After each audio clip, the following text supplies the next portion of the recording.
We know everything about ancient Egypt, or so it seems. Pharaohs, slaves, the Nile, the sands, the textbook is closed, the topic studied. But here is what is strange. Take a map of the world, draw a single line, the 30th parallel north. You will hit Giza. The Great Pyramid sits almost exactly on this line. Further east, Persepolis, capital of the Persian Empire, the same line. Further east still, Mohenjo-Daro, one of the most mysterious cities of the Bronze Age. And Lhasa, the spiritual capital of Tibet, at nearly 4,000 meters above sea level, the same line, cross the Pacific Ocean. And there is Machu Picchu, the Incas, the Andes, the same latitude. And the Nazca lines, huge drawings on the Peruvian ground, visible only from the air. 6 civilizations, different continents, different millennia, different gods, languages and technologies, one latitude. A coincidence, perhaps. But what if it is not a coincidence, but something we simply haven't understood yet? Cairo, July 1798, 40 degrees in the shade, if there is any shade at all. Napoleon Bonaparte stands at the foot of the Great Pyramid and speaks one of his most famous phrases. 40 years then land you from the height of these pyramids. In his entourage was a scientist named Edmond-François Jomard, an engineer, a mathematician. While Napoleon thought of war, Jomard thought of something else. He measured, he recorded, and a few years later, he published something that shocked the scientific world of Europe. The Pyramid of Cheops stands on the 30th parallel north. Almost perfectly, the deviation is less than 3 minutes of arc, about 5 kilometers. The 30th parallel is a special place. It is exactly here that the angle between the horizon and the North Star is exactly 30 degrees. Here, without instruments, using only shadows and stars, you can determine your position with striking accuracy. The 30th parallel is a navigational anchor sewn into the geometry of the Earth itself. Jomard was cautious. He made no loud claims, he simply recorded the numbers. And here begins a story where numbers speak louder than words. Iran, 515 BC, Darius the Great is building a new capital. The site was chosen at the foot of Mount Rahmat, on a stone platform 12 meters high. Construction would take 70 years and outlast 3 kings. Coordinates 29 degrees 56 minutes north, the 30th parallel to within a few kilometers. The Persians knew about the Egyptians. Darius conquered Egypt in 525 BC. He saw the pyramids, but could he have consciously chosen this latitude for his capital? The official answer from historians: no, it is a coincidence. The site was chosen for practical reasons. Fine, accepted. Then explain Mohenjo-Daro to me. 27 degrees 20 minutes north, Pakistan, the Harappan civilization, existing from 2600 to 1900 BC, contemporary with the Egyptians but completely independent of them. No hieroglyphs, no pharaohs, no pyramids. Their script remains undeciphered, yet their city had sewage, straight streets, and standardized bricks, on a latitude differing from the 30th by only slightly more than Persepolis. 3 civilizations, 3 cities, 3 millennia, all within the band between 27 and 31 degrees north latitude. There is nothing mystical here, not yet, but Charles Hapgood, a professor of the history of science at Keene State College, spent years on this question. In 1958, he published The Earth's Shifting Crust, arguing that the location of ancient civilizations is not accidental. They follow geomagnetic and geodetic lines our ancestors knew how to sense or measure. He was almost laughed out of the room. But then one of his readers wrote him a letter of support. The letter was signed, Albert Einstein. This is not a legend, it is a documented fact. Einstein wrote the foreword to Hapgood's book, calling his ideas deserving of serious attention. The greatest physicist of the 20th century did not dismiss this mystery. He asked for it to be studied. 1911, the Peruvian Andes, American historian Hiram Bingham climbs an almost vertical slope with a local guide named Melchor Arteaga. Altitude 2,400 meters, the air is thin, and suddenly terraces, walls, palaces built without cement. Stones fitted together so tightly that a knife cannot pass through the gap. This was Machu Picchu, perhaps a summer residence for the ruler Pachacuti, built around 1450 AD, but what matters now are the coordinates. 13 degrees 09 minutes south, southern latitude, the other hemisphere, not the 30th but within the same belt of civilizations between 10 and 40 degrees in both latitudes. The 30th parallel north has a symmetrical counterpart, the 30th parallel south, a mirror line equally distant from the equator.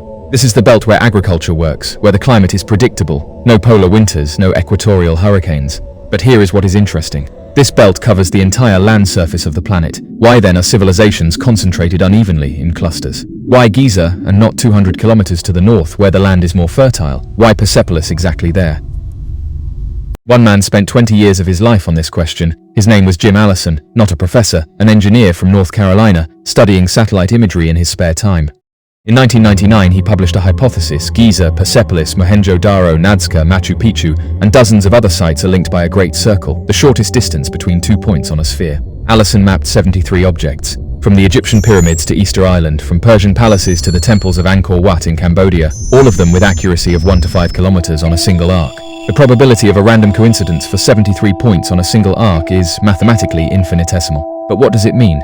Here we need to stop, because we have several explanations and they are all uncomfortable in their own way. Explanation 1. Pure coincidence. Civilizations arose where there were rivers, fertile land, and a temperate climate. The belt between 20 and 40 degrees latitude is simply the most convenient place to live.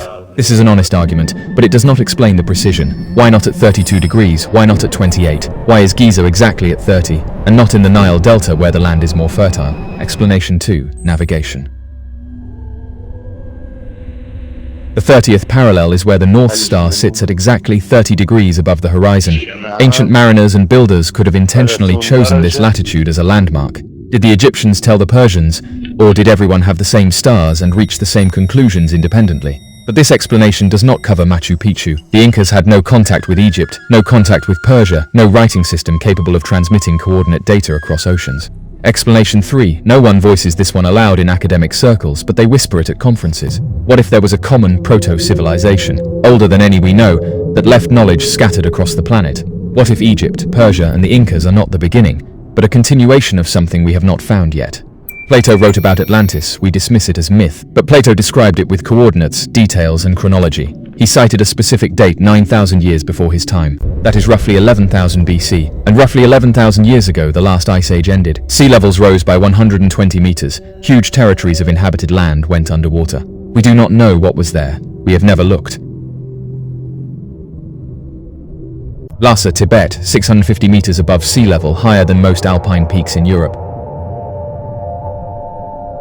Here it is hard to breathe, hard to think, hard to build. In winter the temperature drops to minus 20 degrees, no fertile land, no navigable rivers.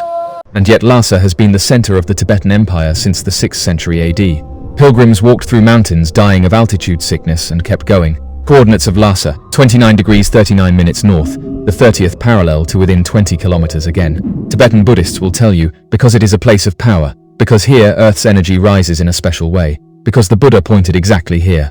A physicist will say, at this altitude the ionosphere and the Earth's surface interact with atmospheric electricity in a special way. The Schumann resonance, electromagnetic waves circling the Earth, peaks at 7.83 Hz. This frequency coincides precisely with the alpha rhythm of the human brain in a state of meditation. This is not esotericism, it is measurable physics. The only question is, did ancient people know about this, and if so, how? In the 1970s, Soviet researcher Nikolai Goncharov, with engineer Morozov and geochemist Makarov, published a paper proposing that the Earth has an internal crystalline structure. They called it the Earth crystal, a grid dividing the planet into 12 pentagons and 20 triangles. The nodes matched the locations of the largest natural anomalies in ancient cities with striking accuracy. Goncharov did not claim the ancients knew about the crystal, he simply recorded the coincidence. At these nodes, the Earth's crust has special properties. Have you ever walked into a building and felt, it is good here, not because of the interior, just good, calm, right? This is not mysticism. Your nervous system is registering something: acoustics, light, electromagnetic background, humidity, ionic composition of the air. Now multiply this sensitivity by millennia of evolution in conditions where your survival depended on your perception of the environment. You have no smartphone, no concrete walls, no electrical noise drowning out everything else. You are a pure instrument of perception in a pure environment. What will you feel on the 30th parallel? Let us talk about Nazca, the Peruvian Nazca Plateau, about 200 kilometers south of Lima. The drawings can only be fully seen from a height of several hundred meters. Why? For whom? Geoglyphs in the form of birds, monkeys, spiders, fish, and huge trapezoids that resemble landing strips, created by the Nazca culture roughly between 200 BC and 600 AD. German mathematician Maria Reiche dedicated 50 years of her life to studying these lines. She came to Peru in the 1940s and never left for long again. She made maps that are still the gold standard. Her conclusion: the Nazca lines are an astronomical calendar pointing to sunrise and sunset on solstices and equinoxes. The lines point to the rising of certain stars and the direction of seasonal winds, a tool for predicting the rains, vital for agriculture in the desert. This explanation is beautiful, rational, partially confirmed. But it does not explain why drawings are needed for such a calendar.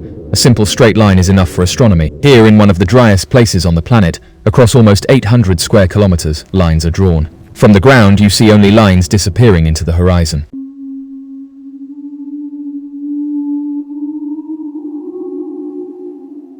This is where people usually start talking about aliens. I will not. Because there is an explanation that is simultaneously more interesting and more unsettling. What if the Nazca culture knew they would be destroyed, that drought, war, or disease would wipe them from the face of the earth? And they wanted to leave something that could not be stolen, burned, or forgotten. Something so large it could be found millennia later. A message on a planetary scale, made by people who knew they would die and kept drawing lines in the desert. I want you to do something right now. Open Google Maps, find Giza, look at the latitude, 2997, find Persepolis, 2993. Mohenjo-Daro, 2732. Lhasa, 2965, I did not make this up. These numbers are there, you can check right now. Everything within one climatic belt, most on the 30th parallel or very close to it, some on a single great circle connecting them across oceans and mountain ranges. Is it a coincidence perhaps? A rational explanation exists. Climate, astronomy, navigation, convergent evolution of human thought. But every time we say it is a coincidence, we close the question. Every time we say it is sufficiently explained, we stop looking. Human history is full of moments when what seemed explained turned out to be only part of something much larger. Schliemann found Troy, which was considered a myth. Evans found Knossos, a palace considered a legend. The walls are real. Göbekli Tepe, a temple in Turkey built 12,000 years ago, 6,000 years earlier than we thought humans knew how to build temples, was found in 1994, simply because they finally decided to dig. What else is under the ground? What else is under the water? What else are we not looking for? Because we have already decided we know the answer. At 11,000 BC, the coastlines of every continent looked completely different. Enormous inhabited territories are now 120 meters beneath the ocean surface. We have never systematically searched them. We have never looked.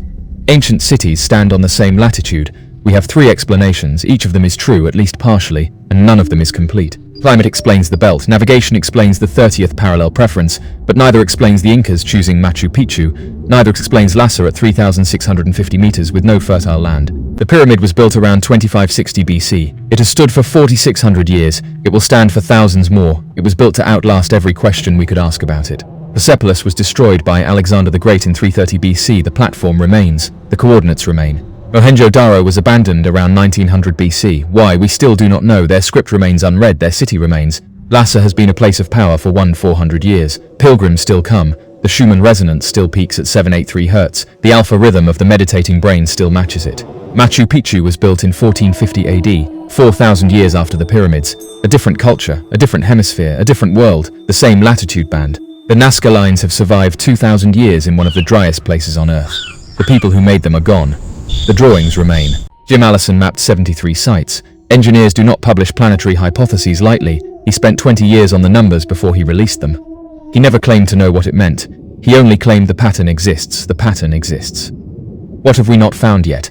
What lies beneath the seafloor along the coastlines that existed at 11,000 BC? What lies beneath the deserts we have never excavated? The question is not new. Every generation asks it, every generation is told it is explained, and every generation finds that the explanation is only part of the story. Göbekli Tepe rewrote the timeline of human civilization. It was found because someone finally dug. Before 1994, the hill was known. Nobody looked beneath it. Most ancient sites have been excavated only partially. Many have never been excavated at all. The map of what we know is smaller than the map of what we have not yet found. And beneath the oceans, along every coastline that existed before the sea level rose 120 meters. We have explored almost nothing. What else is there under the ground? What else is under the water? What else are we not looking for? Because we have already decided we know the answer. Ancient cities stand on the same latitude. Maybe it is a fluke, maybe it is mathematics, maybe it is something we do not have a name for yet. But the fact that they stand there is a reality. They have stood for thousands of years. They will outlast us. And the question they ask us every day remains unanswered.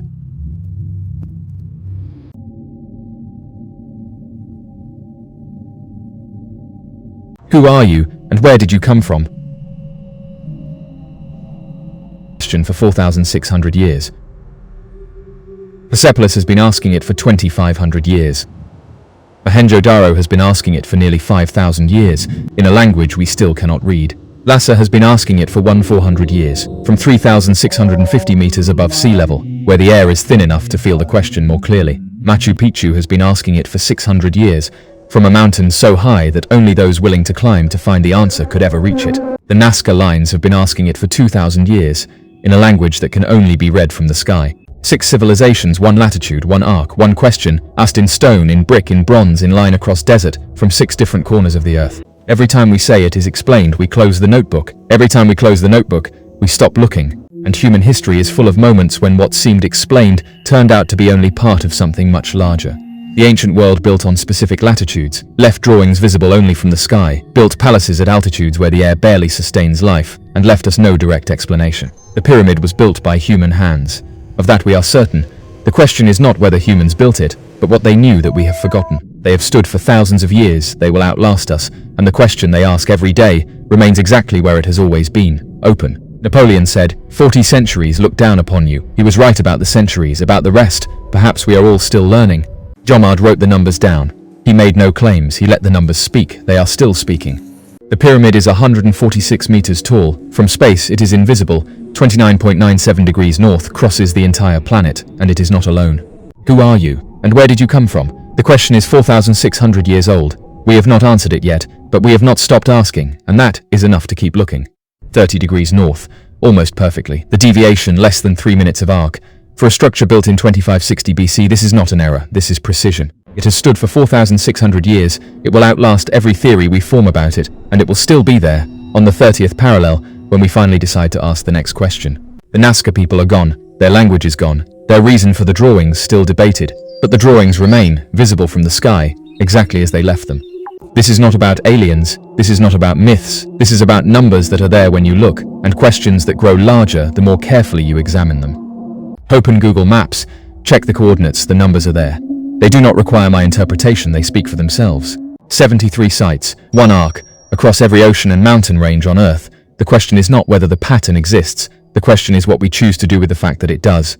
The builders of Giza looked at these same stars. The North Star sat at the same angle above the same horizon. The sky has not changed, the question has not changed. Every generation is born not knowing. Every generation asks the same question. Every generation is told, we already know the answer.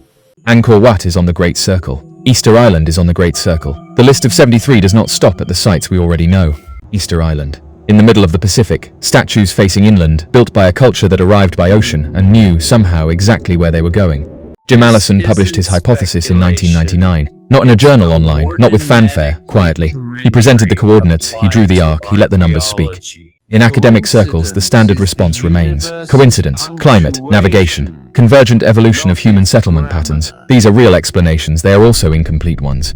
Albert Einstein did not dismiss this mystery. He signed his name to the request that it be studied seriously. That signature has never been rescinded. The seafloor along every coastline that existed before the Ice Age ended has not been systematically searched. The tools to search it now exist. The decision to look has not yet been made. Göbekli Tepe was a hill in Turkey that everyone walked past for thousands of years. In 1994, someone dug. The history of human civilization changed overnight. The hill had always been there. We have found what we have found because we looked where we looked. The map of the unknown is larger than the map of the known. It always has been. Maria Reich gave 50 years of her life to 800 square kilometers of desert. She lived among the lines. She never fully explained them. She never stopped trying.